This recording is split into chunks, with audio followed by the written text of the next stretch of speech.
Saturday, the first ever game between the University of Tulsa and UConn on the football field. We'll have details coming up next on the Philip Montgomery Show.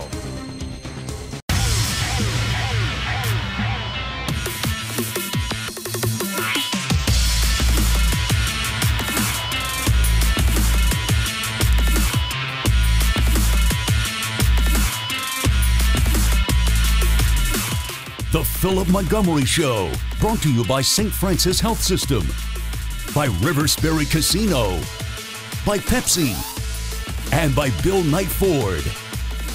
Now your host, Bruce Howard. Hello again, everybody, and welcome to the Philip Montgomery Show. I'm Bruce Howard, and yes, Tulsa's been in the American Athletic Conference for 4 years now, but this was the first ever meeting between TU and UConn, and it came here in Connecticut on Saturday. Unfortunately, TU rallying from behind and falling by a final of 20-14. In a moment, we'll have the lead up to the game and then first half highlights. That's on the Philip Montgomery Show.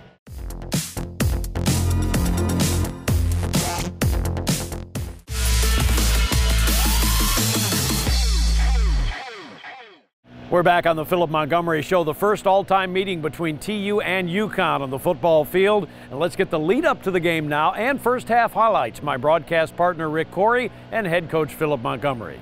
All right, thanks, Bruce. Well, Coach, coming to Connecticut, this is a long road trip. No, road trips are road trips, but is anything special when you have to be on a plane a long time?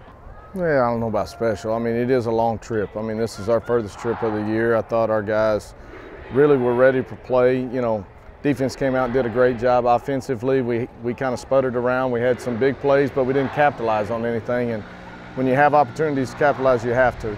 You guys coming into this had film of really a couple of different teams because UConn was very different against Temple than early. What were your concerns coming in? Well, you know, they have adjusted and done some different things from a defensive standpoint, but I don't think we saw anything today that we weren't ready for. Now, you know, we just didn't take advantages of opportunities that we got, and you know, they hit a couple of little gadget plays on us from a defensive standpoint, but I thought overall our defense played solid all day. All right, you're going to find out coming into this game, you had some offenses you thought were going to really score, not much in the first half. Here are the first half highlights, Tulsa and UConn. Tarbett ready to go. Here's his angled run up to the ball. Swings his leg, gets his foot into it, and a line drive kick coming to the near side. Grabbed by Stokes about 3 yards deep in the end zone, takes a knee. Evan Plagg not starting this ball game. And it's a fly sweep around the right side on the first play. Breaking free and into the open, it's Keenan Johnson, right side 40, 45, 50, and down to the 45 to the 44-yard line on the first play. Keenan Johnson, a terrific fly sweep play, and it was actually a pitch forward, and it ends up being a gain of 30 quickly to the line of scrimmage. Skipper hands it off. Shamari Brooks off to the left side. He gets gummed up and tackled immediately on the play. Out of the shotgun, Skipper has the shotgun snap. Back to pass. Has time. Throws near side over the head of Hobbs at the 35-yard line. Incomplete. First and 10 from their 22-yard line. Hopkins motion to the right, and now Sheriffs with a reverse now coming to the near side, but Tulsa has it smelled out as breaking one tackle, but getting knocked down as Dixon near side 15-yard line. He lost 5 on the play. Out of the shotgun, Sheriffs has the snap and drops back to pass, looking left, and the pocket folding up, and he's tackled back at the 10-yard line. It's Flannery on the sack for TU. He got him way back at the 11. And it'll be 3rd down and 20 for Colton Schindler at the nose tackle. 3rd and 20 from the 11. Back to pass, Sheriffs throws near side, and it is caught by Skeens at the 20. Left numbers ahead to the 23, but well short of the first down by about 7 or 8. And his offense out on the field now from their 29-yard line for UConn. Takes the shotgun snap, back to pass, throws right side, and it is caught just barely at the 35-yard line by McLean, and he got wrestled to the turf. 2 receivers near side left, 2 receivers far side right, and it is a throw over the middle, and is caught by Newsom, center of the field, 45 of Tulsa, 40, 35-yard line, a flag flies, he gets it to the 20, 15, down to the 10, finally corralled by McKinley Whitfield. He awaits the shotgun snap. He has it. Handoff. Hopkins tackled at the 2. Great play, Craig Suits. He dove in there and got him by the ankles. And one of the emphasis this year was going to be on players or coaches out on the field, and that's what they called on Edsel. So it's a 35-yard field goal attempt now for Tarbett, straight away out of the hold of Graham. Snap back, ball down, right foot into it, kick on the way, and it is good. Luke Skipper out of the shotgun. Skipper has it, throws quickly right side, caught by Hobbs. Hobbs is gummed up, but he breaks one tackle and lunging forward to outside the numbers, near side to the 29. First down and 10 from Tulsa's 37-yard line. 3-0 UConn with the lead, and the handoff off the left side, and breaking through the hole is Shamari Brooks. Left side to the 40, 45, 50, and bumped out of bounds near side boundary at about the 47-yard line of UConn, and that's a gain of 16 yards on the play for Shamari Brooks. And there two receivers near side left, one far side right is Hobbs. Handoff right side, Shamari Brooks around the corner, 50, 45-yard line to the numbers. He gets it to the 40, far side boundary, 35, and then jostled out of bounds near the 30-yard line. And for the Hurricane, that is a gain of 17 for Shamari Brooks. So first and 10 at the 30-yard line. Here's the quick snap, back to pass Skipper. Rush coming, throw toward the end zone, and it is intercepted in the end zone by Jordan Swan. That pass floated too much because Keenan Johnson was wide open for a moment. Johnson and Hobbs, one receiver near side left is Stewart. Handoff goes off to the left side. Around the corner, Shamari Brooks breaks a tackle, stays in bounds near boundary, across the 20. 2.5 minutes to go first half. Back to pass Skipper. Skipper throws over the middle, caught by Keenan Johnson, breaks a tackle, near side numbers to the 45, and diving forward to the 50. I'm sorry, that is Nigel Carter for Carter and Skipper. And now a toss sweep to the left side, and Shamari Brooks through a hole, 50, 45, 40, down to the 35, and inside the 35 to the 34-yard line. Oh, what a gain. Here's the snap. Skipper back to pass. Has loads of time. Now he runs it off the right side. 35 to the 30, lunging forward near the first down. Where are they going to spot it? That's a terrible spot. They're going to spot it at the 27-yard line, out of the hold of Bennett. Snap back, ball down, puts his foot into it. Plenty of distance, and it is no good. He pushed it off to the right. At halftime, the Golden Hurricane trailing 3-0 to the UConn Huskies. Second half highlights next on the Philip Montgomery Show.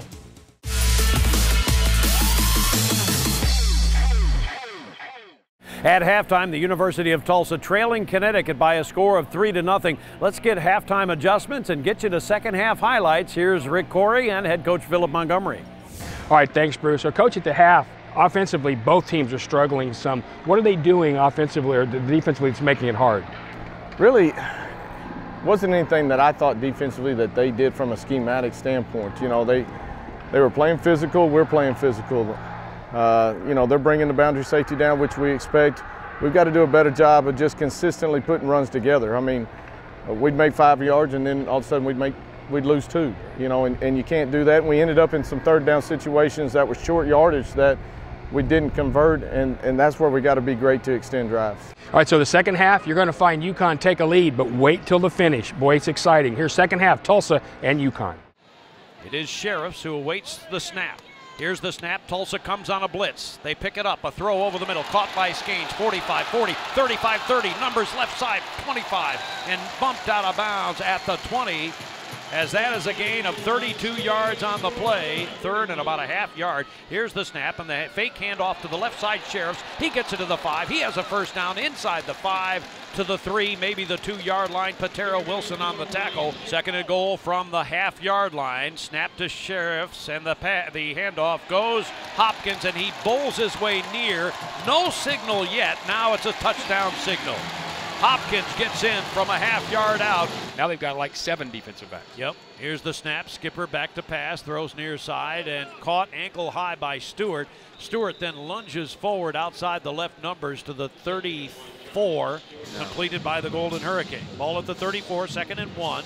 Back to pass Skipper. The rush is on. Skipper has time, throws. Stewart catches it again, 45. He bangs forward to the 50. They're trying to rip the ball out of his hands, and he's able to lurch forward to the 46, just inside the left numbers. And it is 20-0 UConn. Here's the snap. Back to pass Skipper. Rush coming. He throws on the right side, and it is caught at the 10-yard line, and it is Carter who tumbles down near the 9. He came back for the ball and cut in front of Braden Brown, made the catch, and Brown slung him to the turf. First and goal TU, and it's a 1st and 10 for the Golden Hurricane after a gain of 34. Handoff left side around the corner and into the end zone. Touchdown Shamari Brooks. and the Golden Hurricane on the board. It's 20-6, extra point upcoming. Luke Skipper, 12 of 18 on the day for 147 yards. Back to pass Skipper. Skipper looks to the right, looks, wait, roll, now throws over the middle, and it is somehow caught by Hobbs at the 45, tumbling to the 49-yard line. Nothing else, throw an incompletion and stop the clock. Instead, they hand it off up the middle, and Shamari Brooks breaks the tackle. He gets it to the 10. He's to the 5. He's inside the 5 to the 3, but that is not a first down, and it'll be second down and goal from the 3-yard line, and the clock keeps moving with 3 minutes to play in the game, and Tulsa has to get it in, try to get it in as soon as possible. Handoff, Brooks up the middle. Touchdown, Tulsa.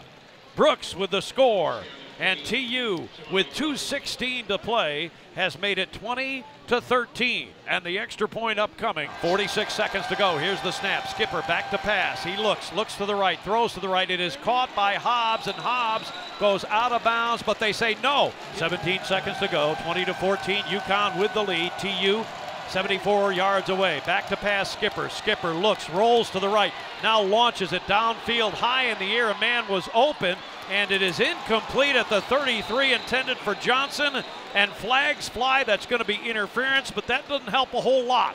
First and 10 at the 41. UConn leads 20-14. Back to pass Skipper. Skipper steps it up and throws high in the air to the left side. A man is popping free, and it's Johnson, catches it at the 10, and he's down to the 9 with 1 second to go.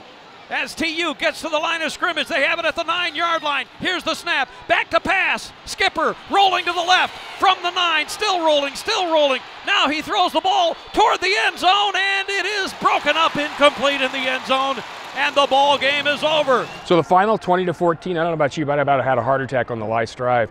Gave yourself an obviously a great chance to win the game. I know you didn't see much on that last play, but what was called? Well, really, we called a gas play that we have, and you know, at the point when he caught the ball, I thought we had 3 seconds still left on the clock, so I was going to try to kill it. As they marked it, they only marked 1 second, so we had to just call something quick and try to make it happen. I thought our guys did a good job of just trying to find open area, find grass, and Luke did a nice job of trying to extend the play and then giving us a chance. You got to throw it in that situation. You can't take the sack, and giving ourselves an opportunity to make that play. The last 2 or 3 drives, your offense was different. Now, obviously, UConn was doing some things differently defensively too, but what was really clicking there? Well, we switched up kind of some thoughts that we had, and they really didn't change. They did exactly what they did all game long, and we got in 10 personnel and were able to kind of throw the football around and be a little bit more effective that way, and you know, move the chains down the field. And then some guys made some big plays. I mean, Hobbs had a couple of good catches in tow, and Josh, and I mean, all of them made a play in there. Nigel had a good catch in there as well. So it's just guys making plays, and when you do that, you extend drives and you get a chance to go score points. All right, so Tulsa's going to have another chance on the road coming up next Friday. We'll talk about an early game. It's Tulsa and SMU. That's next on the Philip Montgomery Show.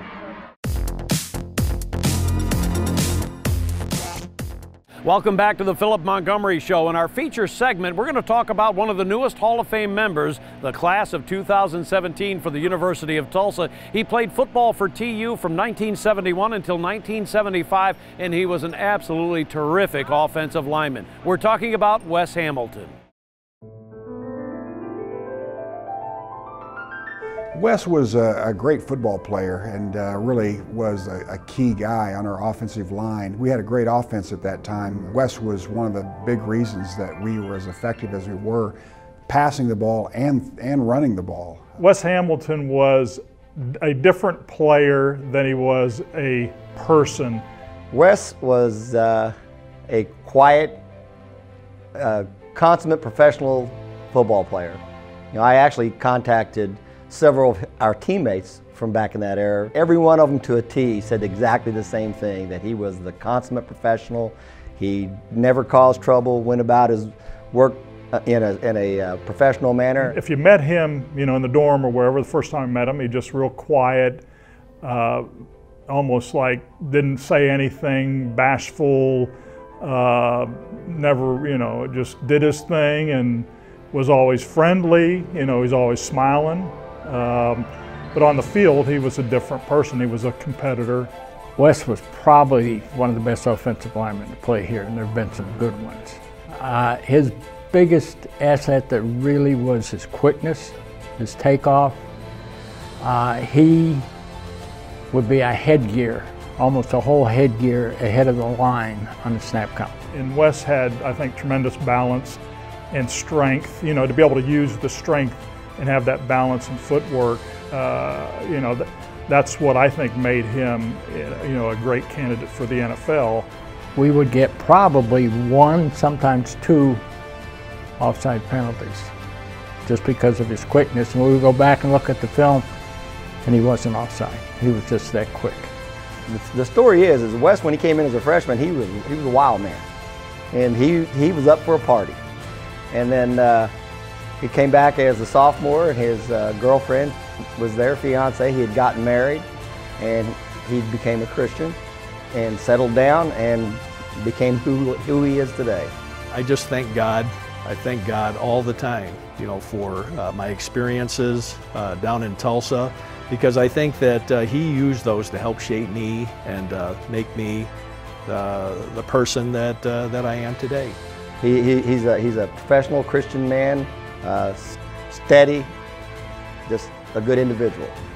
Well, I did have one unusual thing that happened to me along the way, and that was during the off season. One time when I was working in construction back home in Chicago, getting ready for the next football season, and I had a construction accident where I had a foot, my left foot, that actually was run over by a bulldozer. And Coach Wittenborn actually told me that he never did like the way that I ran before, and he said it was an improvement, you know, after that. So for that, I thank the bulldozer. Wes, like most linemen, are pretty good students. And I once asked in the scouting what were the critical things for an offensive lineman, and Bucko Kilroy told me 2 things: good feet and a good head. Well, I played 10 years in the NFL, all of that with the Vikings. I've got a lot of memories, great memories of that time in the NFL. Coach Stride came in about the second year that I was at Tulsa, and we did play a different offense once he got there. And it really was different than what we had done before. And we realized later on that it was preparing us, those of us that went into the NFL, that we had some pretty good training when we were there at TU. I saw some tremendous athletes at TU when I was there, and out of our offensive linemen, Wes most definitely was, if anybody was going to make it, it would be a guy like Wes Hamilton.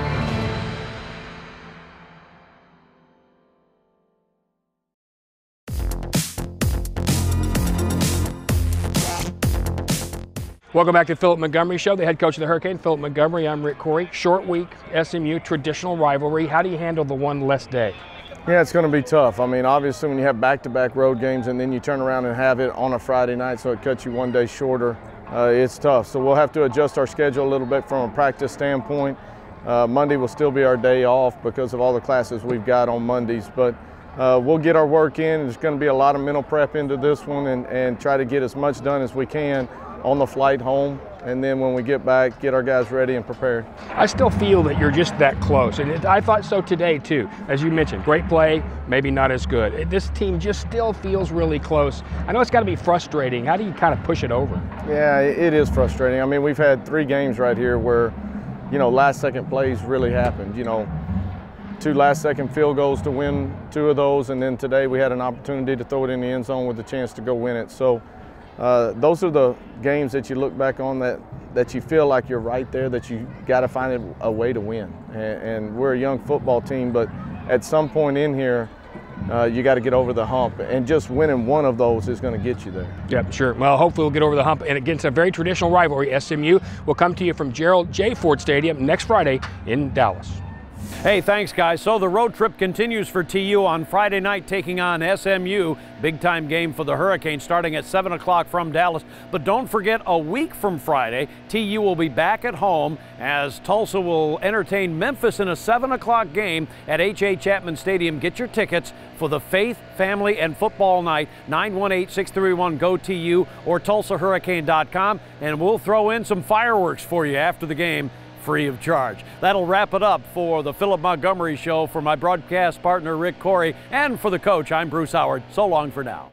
The Philip Montgomery Show has been brought to you by St. Francis Health System,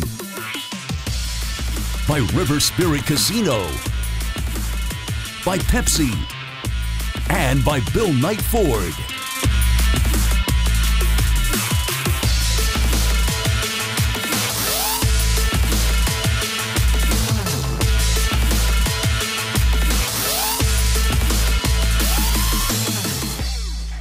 The Philip Montgomery Show has been a presentation of Golden Hurricane Sports Properties and a Kane Vision production.